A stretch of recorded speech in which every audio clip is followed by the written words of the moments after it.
El vicepresidente de Operaciones en Minera Las Bambas, Luis Ticona, señaló que la primera fase de la apertura del Tajo Chalcobamba se extenderá hasta el 2025. Ticona destacó que el futuro Tajo permitirá mantener el nivel promedio de producción anual de la minería. Bueno, la apertura de Chalcobamba, tenemos una fase, la fase 1, que está en marcha hasta el 2025. Bueno, ya tenemos la construcción del sistema de gestión de agua de canales de contorno. Eso es lo primerito que hemos tenido que hacer antes de iniciar la operación para poder tener los controles. Estos trabajos tempranos, ensanchamiento de vías, construcción de acarreos, de botaderos, todo eso se ha hecho antes de colocar, de entrar con nuestros equipos. Y ha sido verificado juntamente con gente de la comunidad. Como se recuerda, el Tajo Chalcobamba está ubicado aproximadamente a 4 kilómetros al noreste de la planta de proceso de Las Bambas, cerca de la comunidad Huancuire, Apurímac. La operación se desarrolla mediante minería a cielo abierto con botaderos de desmonte asociados.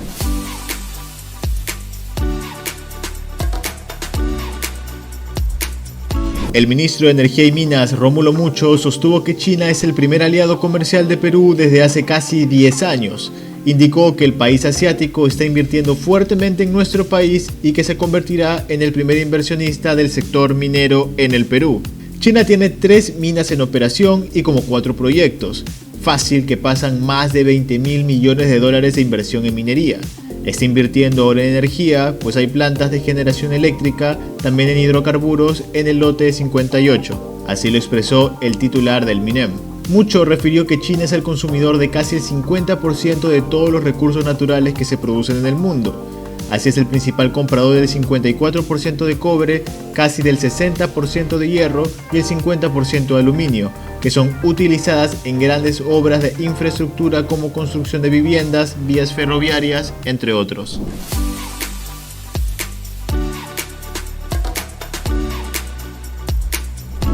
El gerente de Asuntos Corporativos en Compañía Minera Poderosa, Pablo de la Flor, señaló que las exportaciones de oro ilegal se han multiplicado por 7 en los últimos 18 años.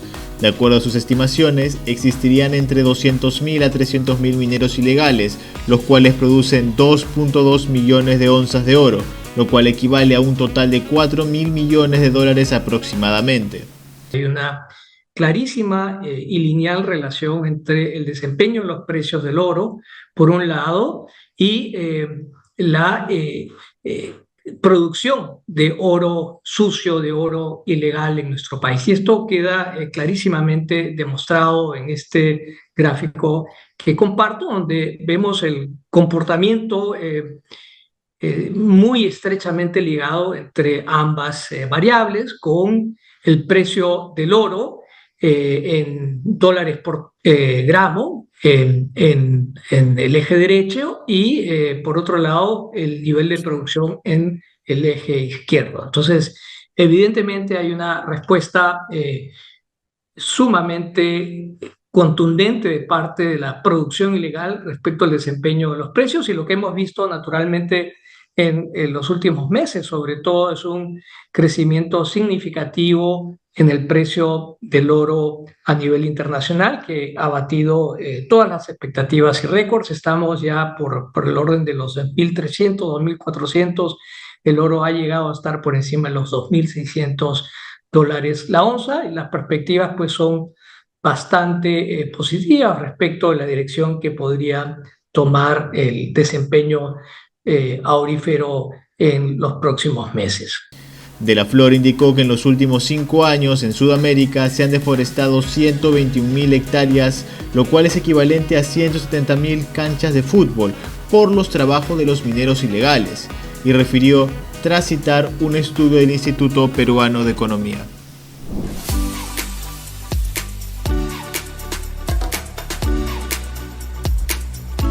Luego que el gobierno diera luz verde al proyecto Tía María, el cual ya reinició su trabajo de construcción, Ahora la meta del MINEM es agilizar las reposiciones de Antamina e Inmaculada, esto en lo que resta del año 2024, pues representan una inversión total de 2.923 millones de dólares. Proyectos importantes que tenemos son ampliaciones. Uno que tenemos es Antamina, que trasciende por el monto de inversión. Está en plena evaluación el proyecto. También tenemos proyectos de la empresa minera Minsur y de la empresa minera Ares. Estos inciden mucho en la ejecución de la inversión de los proyectos mineros, declaró Jorge Sotoyen, director general de minería del MINEM. Respecto a los proyectos de exploración, Soto dijo que a la fecha hay aproximadamente 160 millones de dólares en 18 iniciativas que evaluarán durante el segundo semestre del año.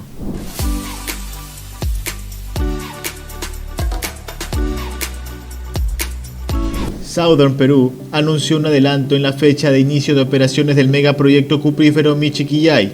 Anteriormente, la empresa había informado al MINEM que esperaba comenzar operaciones en 2032, pero Óscar González Rocha, presidente de la compañía, declaró que se prevé iniciar en 2029, 3 años antes de lo inicialmente planificado.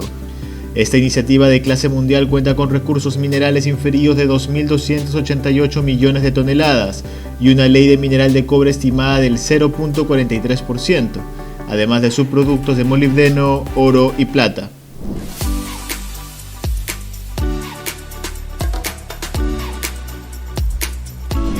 El gerente general de la minera Hampton Perú, Jim Bannatyne, señaló que la empresa ya inició a tramitar su estudio de impacto ambiental para impulsar el proyecto Los Calatos, ubicado en Moquegua, adelantando que estiman construir la mina a finales del 2027.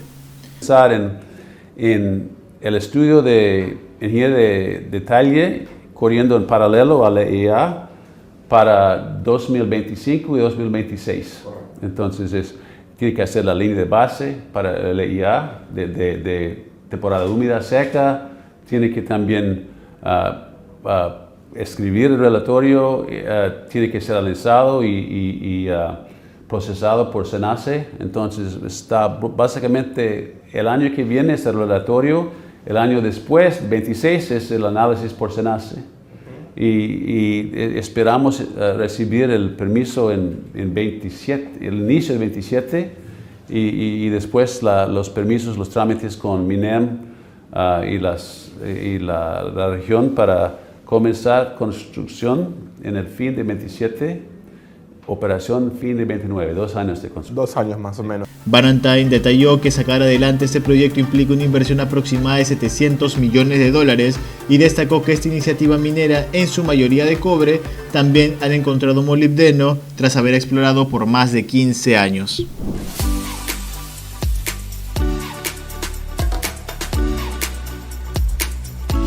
El Servicio Nacional de Certificación Ambiental para las Inversiones Sostenibles, SENACE, organismo vinculado al MINEM, aprobó la tercera modificación del estudio de impacto ambiental detallado de la mina de oro Pucamarca, ubicada en Tacna, perteneciente a la minera Minsur.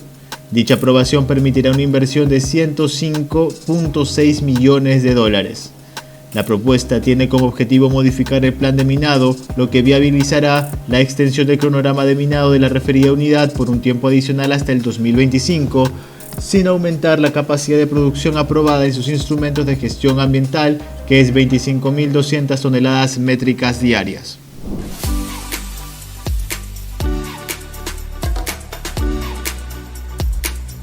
Minera Poderosa ha presentado una propuesta ambiciosa ante el SENACE para incrementar significativamente la capacidad de su planta de procesamiento de oro en su unidad minera ubicada en La Libertad, con una inversión planificada de 13.1 millones de dólares. El principal objetivo de esta inversión es elevar en un 20% la capacidad de tratamiento de la planta de Beneficio Marañón, pasando de 800 a 960 toneladas de mineral por día. La empresa espera obtener el visto bueno de SENACE en los próximos meses, lo que permitirá iniciar las obras y comenzar a implementar las mejoras planificadas. La finalización de estas modificaciones no solo aumentará la capacidad de procesamiento, sino que también optimizará la eficiencia operativa y reducirá los costos a largo plazo.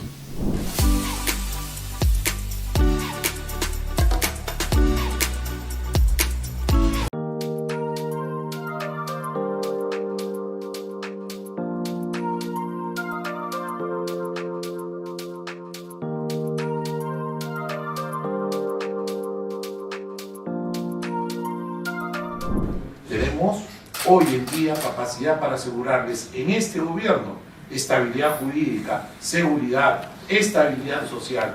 Lo que queremos darle al inversionista hoy es seguridad para que venga a invertir aquí y lo haga a mediano y a largo plazo. Vengo a mencionarles en este mensaje nuestra firme apuesta por la inversión extranjera, por la estabilidad, por un país en crecimiento económico, con desarrollo y equidad. Las cifras macroeconómicas que hoy nos acompañan también son conocidas por ustedes. La inflación la tenemos controlada en no más del 2%. Acabamos de cerrar el mes de mayo con un crecimiento de 5.4%. Somos un país con una moneda sólida y estable. Somos el país que tiene más reservas dinerarias en toda la región. Estamos entregándoles seguridad, estabilidad, un clima social en paz.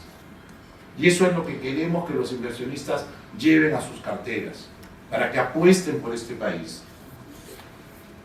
Estoy seguro que IMAR 2024 será un espacio de reflexión y debate donde se mostrarán avances en minería, en exploración y en nuevos descubrimientos, y sobre todo donde se podrán compartir soluciones innovadoras para este trabajo. Australia y Perú, como países aliados prominentes en la industria minera, comparten un compromiso profundo con prácticas sostenibles y tecnologías innovadoras. AIMAC no solo celebra nuestras similitudes, sino que también enriquece nuestro entendimiento mutuo y fortalece las conexiones bilaterales. Este año, con Perú como sede de APEC y en los ojos del mundo, es crucial aprovechar todas las oportunidades que eventos como AIMAC ofrecen. APEC proporciona una plataforma valiosa para el diálogo y la cooperación económica en la región Asia-Pacífico, y la participación en AIMAC refuerza el compromiso de Perú con estos objetivos. Los tajos, las 10 más importantes operaciones, suman solamente el 0.05% de nuestro territorio. O sea, no estamos hablando ni del 1% desarrollado, ¿no? Las concesiones en exploración solamente suman el 0.3% de nuestro territorio. Y las concesiones en explotación suman el 1.2% de nuestro territorio. Es decir, solamente estamos aprovechando el 1.5% de nuestro territorio nacional, lo que representa una oportunidad para los inversionistas nacionales y extranjeros. Nuestra destacada posición en la producción de metales básicos y preciosos nos posiciona como uno de los principales productores a nivel global, ocupando el segundo lugar en producción de cobre y figurando entre los 4 mayores productores de plata, zinc, estaño y molibdeno. A esto habría que agregarle, en el norte del Perú destacamos también mundialmente en no metálicos, en roca fosfórica, en diatomita, en andalusita, ¿no? Entonces tenemos un gran potencial en el Perú. Tanto en la Embajada está en el Perú, Bolivia, el Ministerio de Energía y Minas, IGEMET, el Ministerio de Relaciones Exteriores, en la Cámara de Comercio está el Perú, ahora posiblemente también con la participación del presidente del Consejo de Ministros, la presidencia del Consejo de Ministros y todas las otras entidades públicas involucradas nos permiten afirmar nuevamente en Australia que nuestro país es un país muy destacado para seguir atrayendo inversiones. Y para eso vamos, para resolver cualquier duda que tenga, para posicionar ideas, para, digamos, explicar el potencial minero energético, como lo mencionaba el ingeniero Henry Luna, como también para hablar de la riqueza de nuestro personal. El talento humano es súper destacado y competitivo a nivel global y tenemos también que hablar de eso, como también, a su vez, de la solidez macroeconómica que ofrece el Perú para darle predictibilidad y estabilidad a las inversiones. A diferencia del primer AIMAC, en el segundo tuvimos la oportunidad de estar en Melbourne, como ya lo han dicho, una ciudad muy importante minera. Se coordinó una reunión con las autoridades, tuvimos la oportunidad de conversar con ellos sobre los retos, sobre los desafíos, cómo los enfrentan. También, ustedes ya lo vieron, visitamos un centro de educación para estudiantes y vimos cómo con las nuevas tecnologías los chicos aprenden a hacer túneles desde el lugar del centro tecnológico y como si estuvieran en la mina. Es realmente impresionante. Ya cuando vamos a Sydney, cada uno, dependiendo de la especialidad y el interés que tiene, puede asistir a las distintas conferencias que hay en temas sociales, ambientales, financieros, y obviamente Australia está a la vanguardia en los que son temas tecnológicos.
Esa convicción que tenemos como instituto de la promoción de nuestro sector nos lleva también a evidentemente priorizar este portafolio de proyectos mineros que hace poco compartíamos entre colegas. Ojalá podamos pronto dejar de hablar de portafolio y empezar a hablar de operaciones. Ojalá podamos hablar ya de puesta en ejecución y puesta en operación. Y que podamos todos sentirnos satisfechos que ese portafolio se empieza a convertir en operaciones y nuevos vendrán. Pero seguir mirando por 10 años este portafolio o por 15 años este portafolio no hace ningún sentido y no es ningún sentido de satisfacción, menos de orgullo. Todos los que conocemos y amamos el sector minero estamos felices por el anuncio de la futura puesta en marcha del proyecto Tía María.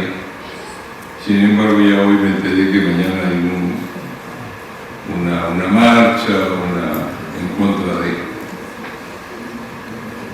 Y manifiesto mi preocupación porque tenemos la próxima oportunidad, el próximo año, de ir a elecciones. Perdón, no es el próximo, todavía el siguiente. Quisiera recordar el próximo.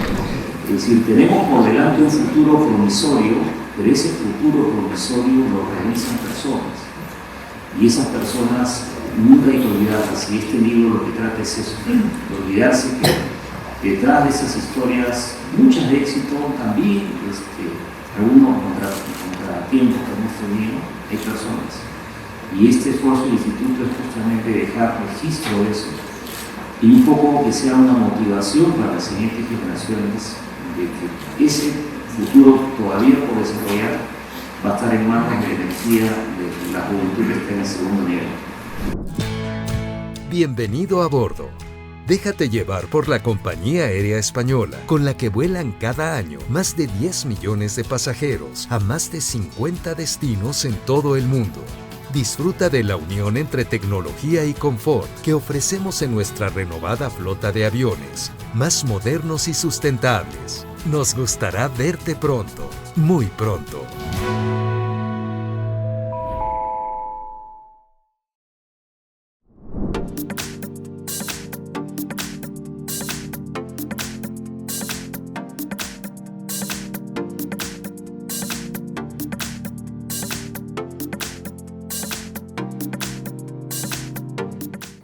En ese simposio, el representante de Sauer habló de Tía María, que estaba muy próximo a iniciar operaciones. En el congreso organizado por el Colegio de Ingenieros no estuvo la presidenta estaba en China, pero estuvo en la clausura el ministro del Ambiente y habló de la importancia del sector minero, sobre la necesidad de, sin cambiar los estándares, agilizar los permisos. Y también a los días siguientes, o los pocos días del cierre de este evento en Trujillo, se confirmó el reinicio de operaciones de Tía María. Entonces, en eso hay una coincidencia, hay un continuo de información y una un claro respaldo del gobierno para una industria formal, una industria responsable como es la industria minera.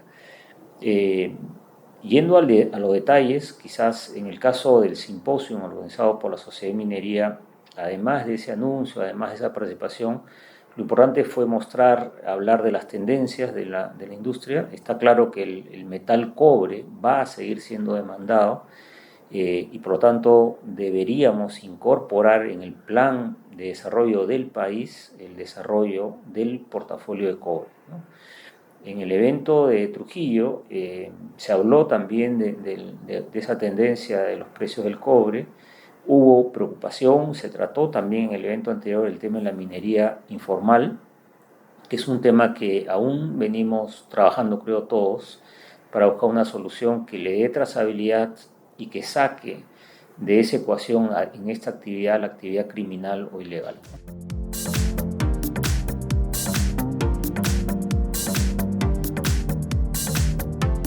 Lo que hay que reconocer es que la industria minera de cobre es una industria de exportación que requiere exportar a granel volúmenes importantes de concentrados.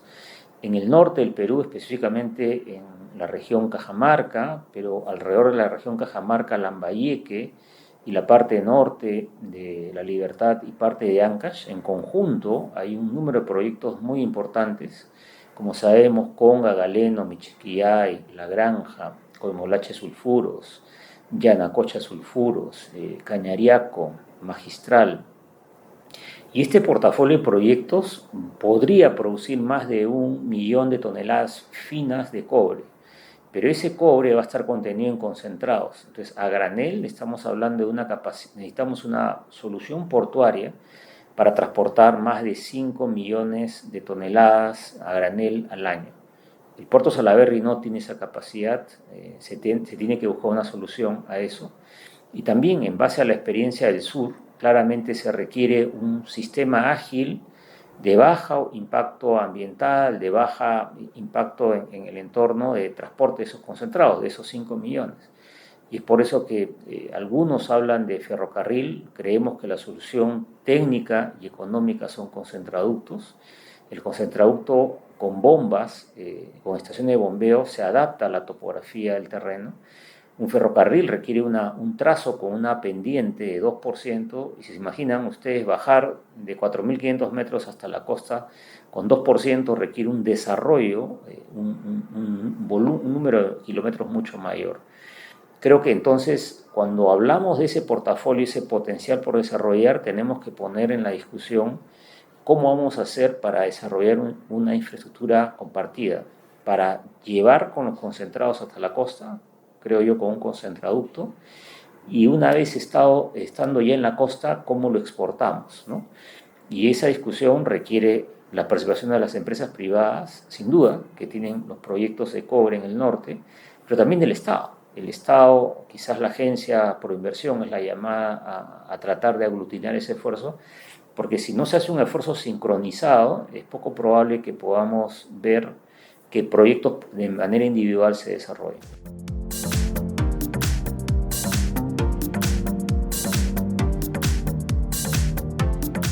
Sí, mira, los concentraductos, si uno mira la geografía del Perú y la compara con la de Chile, nuestras minas están ubicadas respecto a la costa a una distancia de números gruesos de 300 kilómetros. Chile es geográficamente distinto. Entre las minas de Chile y la costa de Chile las distancias son menores, 100 kilómetros. En Chile hay muchos concentraductos. Hay proyectos recientes como el de Quebrada Blanca, que acaba de ser construido, que tiene un concentraducto del orden de los 100 kilómetros. En el caso del Perú hace mucho sentido tener uno en el norte, para estos proyectos que he mencionado, y otro en el sur, que seguramente se combine con Matarani, que ya existe, que es un puerto de exportación de concentrados a granel. Creo que, nuevamente, a todos nos gustaría tener un tren, ver un tren pero tenemos que entender que la geografía del Perú es muy agreste y el desarrollo de un tren que cambie esa cota de 4.000, 4.500 metros hasta la costa va a requerir un desarrollo, porque un tren, un sistema ferroviario se mueve con pendientes muy bajas. Entonces, las carreteras siempre van a existir, las carreteras van a ser necesarias para transportar insumos, personas, pero el grueso de la producción debería salir por un concentraducto, porque al final del día tiene que haber un sentido económico, financiero de la inversión. Nadie invierte para perder dinero. Y podemos llevar al discurso a hablar del tema de Petroperú. Claro, el mundo invierte siempre con sentido económico. Si no logro retornar la inversión, nadie va a invertir, ¿no? Por más que soñemos, por más que quisiéramos, no va a ser posible cumplir ese sueño, ¿no?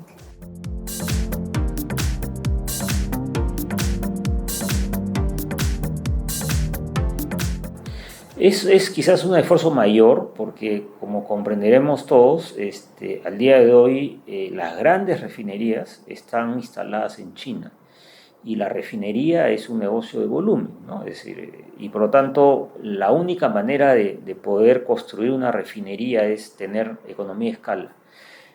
Creo que ya el esfuerzo de tener una tubería de movimiento de concentrados y un puerto común es un desafío.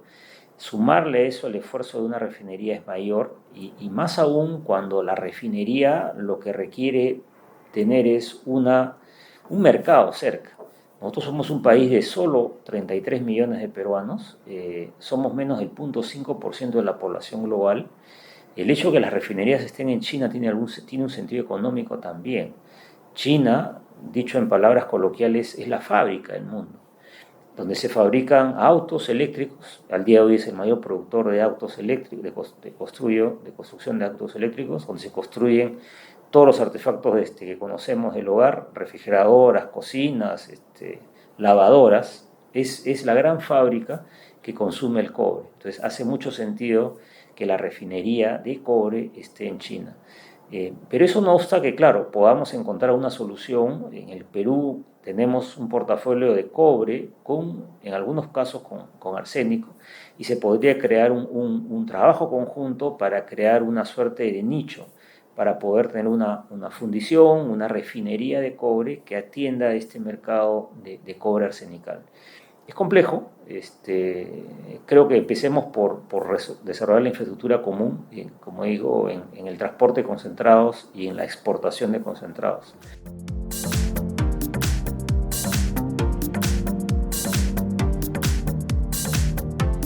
Las distancias hay que ponerlo en contexto, ¿no? Chancay está al norte de la ciudad de Lima. Los proyectos de cobre que estoy mencionando están mucho más al norte.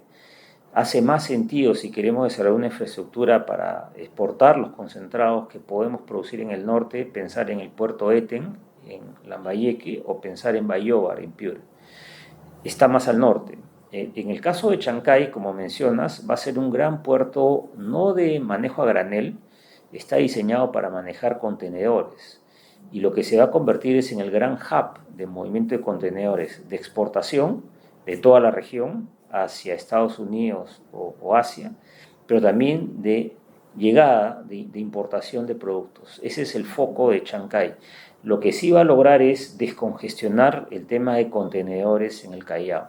El Callao es multipropósito, tiene la capacidad de mover, de exportar, de hacer comercialización de contenedores, pero también de granel.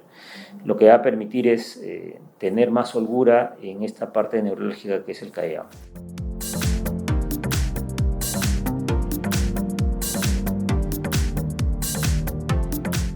Mira, el concepto de la ventanilla única digital todavía sigue en versión prueba. Creo que el concepto no es malo, pero tenemos que ser algo más realistas en el potencial que puede generar, ¿no? Creo que tenemos que lograr simplificar los trámites. Hay un esfuerzo, entiendo, en ese sentido para simplificar los trámites de exploración. Y tenemos que también, y lo ha anunciado el ministro del Ambiente en el cierre del simposio del Congreso del Colegio de Ingenieros, tenemos que lograr de que sin cambiar los estándares tengamos más predictibilidad y más agilidad en el otorgamiento de los permisos. Creo que tenemos que comenzar a dar los pasos en el sentido correcto para poder lograr realmente tomar ventaja de esta oportunidad que se presenta en el Perú, dado los precios de los metales.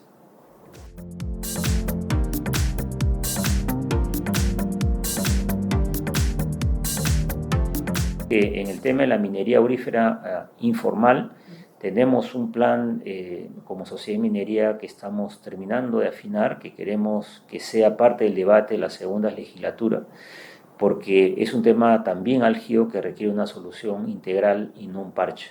Si miramos a largo plazo, el Perú se merece eso. Nadie está en contra en que haya actividad de la pequeña minería o la minería artesanal, nadie está en contra de esa actividad, pero tenemos que asegurarnos que no haya presencia de ilegalidad o de criminalidad.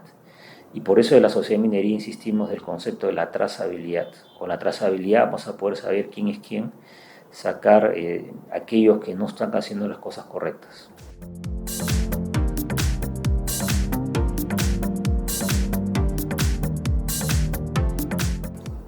Bueno, siempre hemos hablado de la necesidad que haya gobierno corporativo, que hayan decisiones que no se basen en humores, en percepciones, sino que sean muy rigurosos. Creo que el primer paso es lograr de que Petroperú pase a FONAFE. FONAFE es una suerte de conglomerado que agrupa a todas las empresas del Estado. En algún momento en la historia del Perú se le excluyó a Petroperú y ahí están los resultados. Tomaron decisiones sin consultar o digamos, con claramente conflicto de intereses, ¿no? Privilegiando criterios que no necesariamente, como hace unos minutos he dicho, son los financieros. Eso es por un lado. Lo segundo es que creo que digamos, la compañía Petroperú va a requerir una capitalización, es decir, las deudas que tiene Petroperú, es decir, los vencimientos que tiene son muy cercanos, y por lo tanto va a requerir capitalizarse. Esa capitalización quedan dos vías: o la hace el Estado peruano, que lo cual quiere decir que nos seguimos endeudando, o la hace un privado. Y ese privado seguramente ayudaría, desde mi punto de vista, ayudaría a que la gobernanza de la compañía mejore. Tendríamos una compañía de capital mixto, de inversión nacional, seguramente que sería mayoritaria, y una porción privada, pero va a ser necesario porque tenemos un sistema descalzado.